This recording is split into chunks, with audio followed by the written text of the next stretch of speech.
And there are at least 3 different ways in which you can build a sustainable business model right now, depending on what kind of market imperfection you're going after. I mean, consider a company such as Dell, well-known direct-to-the-customer business model. Dell exploits transactions. It is a concept owner. It has basically pushed an entire industry from something which was very vertically integrated to something which resembles the market. Consider eBay, the internet auction house, highly successful. Now, eBay for sure provides a platform where we can sell and buy things. But if you take a somewhat closer look, you realize that it essentially provides a platform for relationships and reputation. You can build a reputation, you can destroy someone's reputation, and relationships and reputation equal trust, a gigantic market imperfection. Or consider Flextronics or Selectron, companies that are essentially complements to the other players. They exploit talent. The fact that you have a talent monopoly, you own a particular capability that is very, very specific. And many of these business models are enabled by IT. But having said that, let me ask you, back home at your offices throughout the world, how many of you have access to a toilet? 20% of you? Come on, I'm not talking about in your room beside your desk. In the general facilities, how many of you have access to a toilet? Good.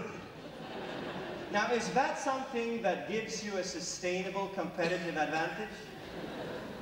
Your competitors are constantly running around like this?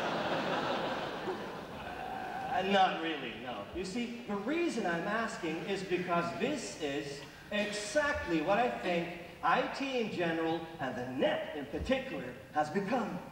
Necessary but not sufficient for the creation of continuous competitiveness.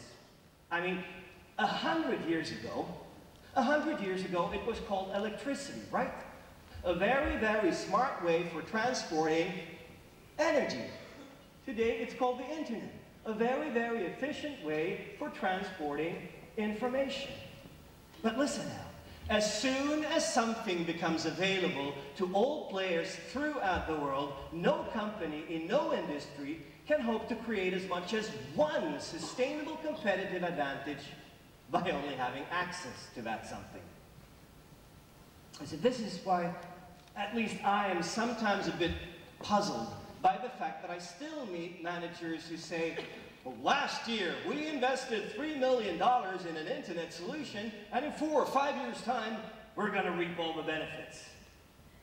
Now, it's a bit like opening up the annual report of a company, is it not? And sort of halfway through the letter of the CEO, you read the following sentences. Last year, we bought 29 new toilets, and next year, by God, we're going to kick ass. I mean, again, don't get me wrong. Of course you need toilets. Otherwise, you're in deep shit. But in a world in which PC increasingly equals WC, access is not enough. It's the business model that you can plug IT into that is so critical.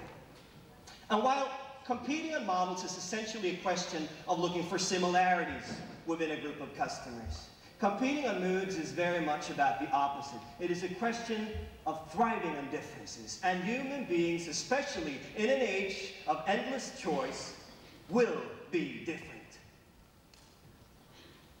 Now, it sometimes takes the business community quite a while to realize that. I mean, heck, it took the automotive industry close to 100 years to realize that women are not small men. Major revelation in the automotive industry. Being sexy, being attractive,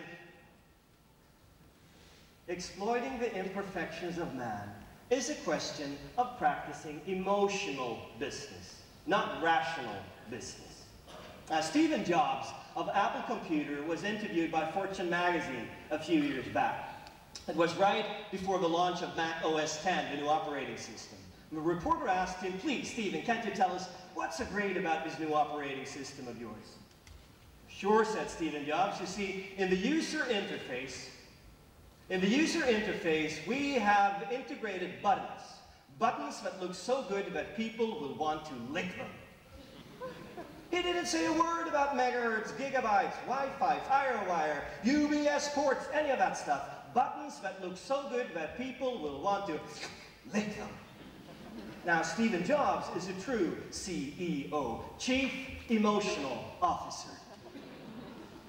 If you want to be attractive, you got to realize that while economies of scale and economies of scale, size and smartness are of course still critically important, the new name of the game is economies of soul. And soul is not a question of more logic, more reason. No, soul is a question of affection, intuition, desire, and lust. Mood competitors face the challenge of providing the consumer with an emotional experience. I mean, just listen to this Harley-Davidson executive who says, what we sell is the ability for a 43-year-old accountant to dress in black leather, ride through small towns, and have people be afraid of him. Over the top, too touchy-feely. Well, then please remember that research in neuroscience, brain research, is pretty clear in indicating that the brain's limbic system, which is in charge of emotions, always, not sometimes, always overpowers neocortex where reason and logic rest. You see, the traffic instructions that God or evolution provided our brains with are pretty clear-cut. Emotions always have a right of way, and for some pretty practical reasons. When a tiger is approaching you, you don't have time to think about the fact that the universe is really big and expanding, man. You need to run, otherwise you'll die.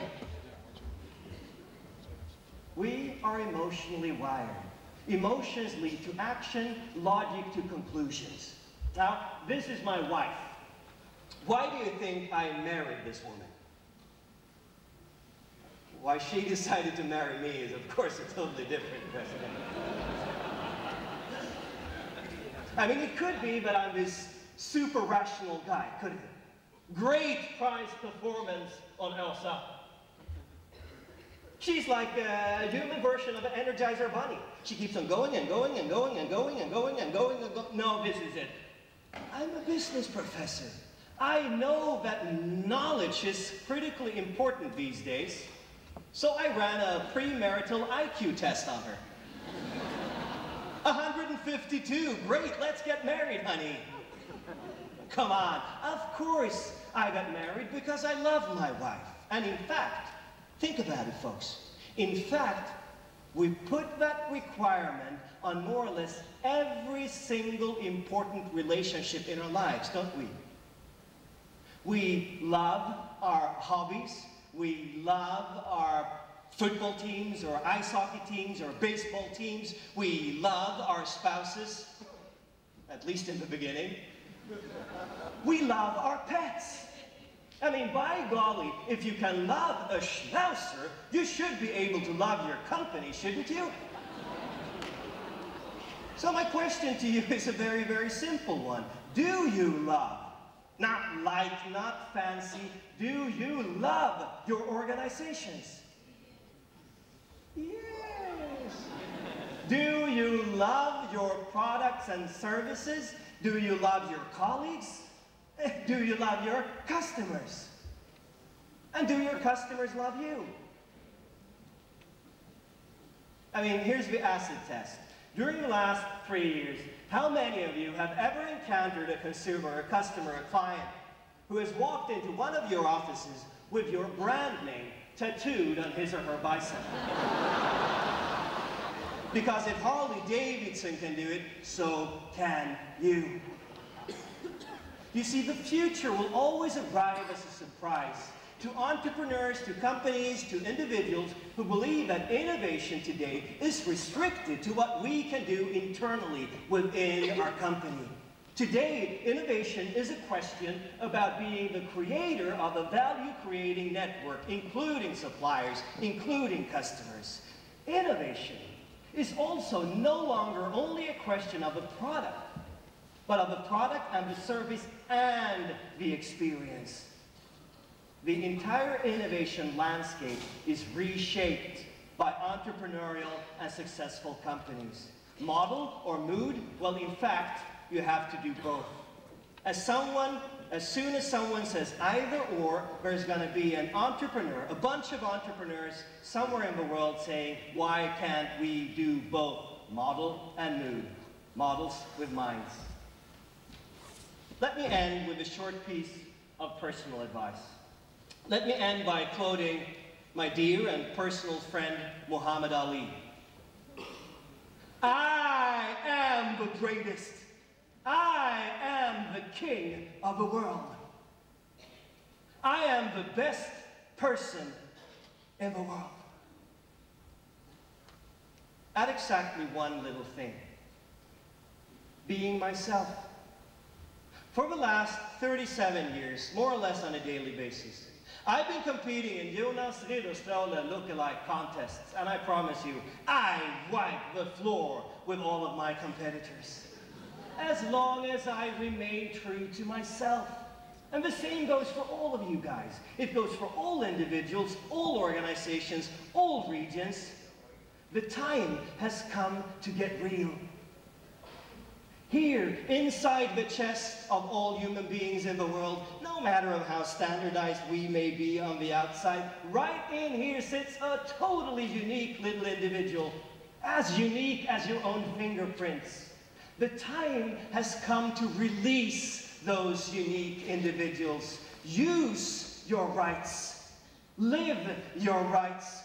Free your mind, and I promise you, the rest will follow. Thank you.